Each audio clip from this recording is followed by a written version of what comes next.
Hello, I hope this session finds you well. This is Mila from PMP Nation, and today we will cover process group 2, which is planning.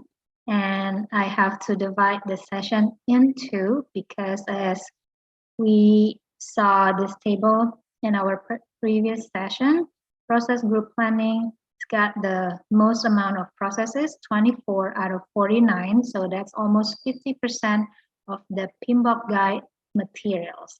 So can you imagine? So we'll have to break it into two, otherwise this session will get too long. And here's a reminder that PMP is also an endurance test. So prepare your mind to stay focused and calm. It's really a marathon, okay? So one day at a time. And I'm here to help, hopefully ease the pain. All right, let's start with the first process. Number 3 here is just a continuation from the previous processes from the initiating process group. So we'll start with number 3, develop project management plan. And here up on top, I always include the IDO, which is the inputs, tools, and techniques, and outputs. In this session, I will just emphasize those in bold, as you can take your time in reading the rest of the bullet points on your own time. So for develop project management plan, the output is project management plan. Actually, it's easy to remember, like for, let's say, the next knowledge area for project scope management. The first process is plan scope management. The output, you just move the word plan from the beginning to the end. So make it a noun. Like plan schedule management, the output is schedule management plan. Plan cost management, the output is cost management plan. All right. So this this project management plan is the mother of all plans. It has 12 subsidiary plans and 4 baselines. Remember from the project management overview session, we have the 18 subsidiary plans. So that's part of project management plan, okay? Where we also have the iron triangle baselines, which are scope, schedule, and cost baselines. Right, those baselines will become approved versions of the scope, schedule, and cost management plans. The approved versions here is key, okay? A project kickoff meeting is conducted after the project management plan is approved. So it has to be after the project management plan is approved to communicate project objectives, build team, and stakeholder buy-in. All right, moving on to the next process, which is actually part of the project scope management knowledge area for those of you who actually memorize the table by knowledge areas. The output is scope management plan and also requirements management plan, also known as business analysis plan. Scope management plan explains how the scope baseline will be produced, managed, and how the completed deliverables will be formally accepted. This is to prevent scope creep, which is the expansion of work beyond approved project boundaries. Next is collect requirements with outputs, requirement documentation, and requirement traceability metrics. Requirements describe what will be produced, not how it will be. So it's what and not how. All right, here in the middle, part of the tools and techniques is to conduct a workshop to collect requirements, which is commonly run by a facilitator. And this method is very cost and time effective, okay, in terms of collecting requirements from stakeholders. All right, more on collect requirements tool and techniques. We have data representation such as affinity diagram, mind mapping, and context diagram. Feel free to Google what they look like visually. But whenever you see distinct group, or like classification of requirements into distinct groups, that means that we're talking about affinity diagram. While mind mapping is about multiple brainstorming sessions combined into one shared map to identify similarities and differences. Similarities and differences are the keywords for mind map. Context diagram is more about portraying business systems, people, and other systems interaction, right? Still in the topic of tools and techniques for collecting requirements, we have 4 techniques to agree on and prioritize requirements. The first one is autocratic. That is when the project manager decides for the entire group and everything. And then we also have multi-criteria decision analysis, which uses systematic ranking. We also have voting, where we have unanimity, where everyone agrees, majority, greater than 50% agrees, and plurality, which is the largest voting block agrees. And last, we have nominal group technique, which is a 4-step brainstorming and voting method combined. The 4 steps are: question presented to group, facilitator then reports ideas, each idea is discussed, and then the last step is when multiple voting rounds are held to rank the ideas. The next process is define scope. So once we have requirements, then we will define the scope. The output here are project scope statement and project document updates, because at this point, once we define scope, we have something that is more defined, and that means that the project documents will need some updating, because the scope is getting clearer at this point, okay? Project scope is not the same as product scope. Project scope is about the work performed to deliver the product, measured against the project management plan. So that's the benchmark. While product scope is about features and functions of a product. Okay. And here we have 2 kinds of analysis as part of the tools and techniques. The first one is alternative analysis, where we review alternatives or multiple approaches to define scope. And we also have product analysis. This is more about the usage and characteristics of a product. All right. Create work breakdown structure. This is pretty important, the term work breakdown structure, WBS, because we need to know how it's created. It's through decomposition method. So it's breaking down the scope statement from defined scope. That's the previous process into actionable work. And work here refers to the deliverables produced, not the activities. Right? And how do we know when we need to stop decomposing? It is when the work is broken down into a level where cost and duration can be effectively managed. The lowest level of work in WBS is called work package. Okay, it's important to remember that work package is the lowest level, and here we have 100% rule, where the total of all work at the lowest level, which is the work package, should roll up so nothing is left out and no extra work is performed. So that's when 100% is achieved. All right. Still on the create work breakdown structure, on the scope baseline, we have 3 documents. They are scope statement, the work breakdown structure itself, and the work breakdown structure dictionary.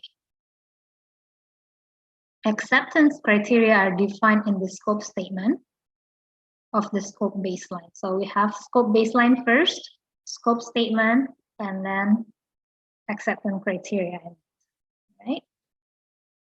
So those are the processes under the project scope management knowledge area. Next, we're moving on to the schedule management. The first process is plan schedule management. The output is schedule management plan. Here we have two project approaches.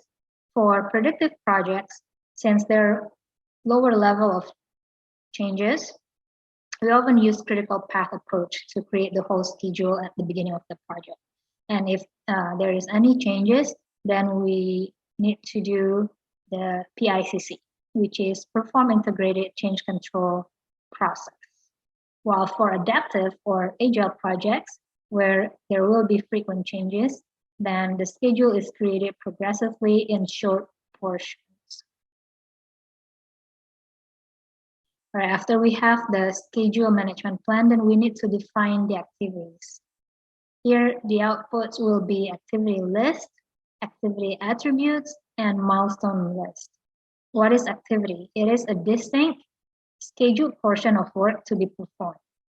Remember, we have this term in our introduction session, which is rolling wave planning. This is an iterative technique to define activities where the near-term work is planned in detail and further work is planned at a high level. So it helps us focus on critical activities first. And this rolling wave planning is used a lot in agile projects. After defining activities, then we will sequence the activities where we have the project schedule network diagram as the output, and the method or the precedent diagramming method looks like this, where we can start from where we have FS, FF, SS, and SF. FS is finished to start, so successor cannot start until predecessor has finished. This is the most common one. So visually here, if we have activities A and B, B can't start until A finishes. On the exam, there might be a simple question like, what is FS? The answer is it's finished to start. So that's the most common one, while the least common one is start to finish, where successor cannot finish until predecessor has started. That's very rare. And in between, we have finish to finish and start to start. Here, remember, we have the terms EF and OPA. So the software used to build a network diagram is an EF. Remember, it's a factor that is outside of the project team's control. While the process that defines how to use the software is an OPA. It's a process or a document, so it's an asset, okay? So that's just an addition. That's actually from the PMBOK guide that I want to emphasize here. Okay, speaking of activities, we have some types of activities such as mandatory and discretionary, and these are the definitions for each, and also external and internal activities regarding whether the activities are outside the control of the project team or within the control of the project team. All right, more on sequence activities. We have the terms lead and lag. So this is related to the network diagram. So lead is when some activities start earlier. So here it's on the left in the picture, where the second activity is actually shifted to the left. So it starts earlier, that's why we have a lead. The opposite of that is lag, where the activity starts later, so it shifts to the right.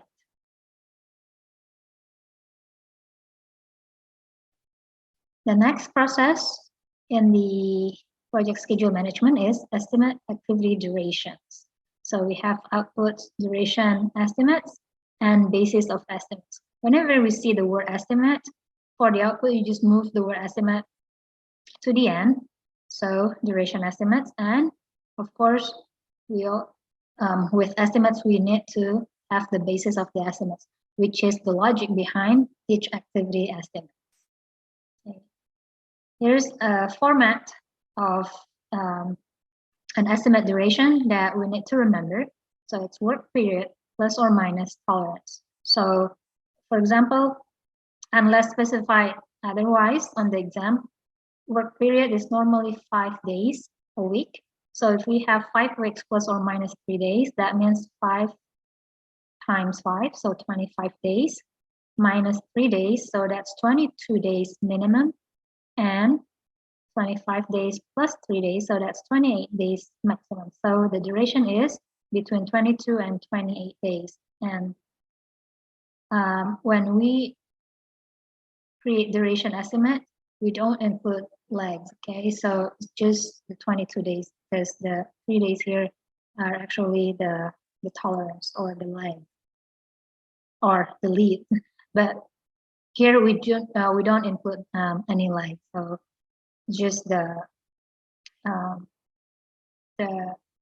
most accurate estimate, as accurate as possible. Okay, so otherwise, then everything is gonna blow up if we include legs. All right, still on estimate activity durations, we have 4 techniques. The first one is analogous, used when we use historical data from similar projects. It is less costly because we just cannot copy from previous projects, and it's also least accurate. Next is parametric, when we use statistical or numerical relationships. So for example, if you see something like X labor hours per square foot, in this case it's like for flooring, so that is using a parametric method. Bottom up is using work breakdown structure, when we start from the lower level of activities and work our way up. So it's bottom up. It needs a lot of resources and time. It's most very time consuming, but it is the most accurate. The last technique is 3-point. Here we have a actually simple formula. So we just divide the optimistic or best case plus most likely case and pessimistic or worst case by 3. All right. Here is another note to remember. Remember from the introduction session, we had types of risks such as known unknowns or identified risks, and unknown unknowns or emergent risks. I say over there that we have budget for reserves associated with those risks. So here we're covering those reserves that can be used while estimating activity durations. The first one is contingency reserves. Those are used for known unknown risks, while management reserves are used for unknown risks. We will go into greater details for these reserves when we go over cost management. Okay. Cost and risk management. All right, that's the first part of planning process group. Next session, we will start with develop schedule and work our way down till the end, which is plan stakeholder engagement. And at the end of the next session, we will be covering almost 50% of the PMBOK guide. So I'm really looking forward to finishing the planning process group. Thank you for listening, and I hope you have a great one.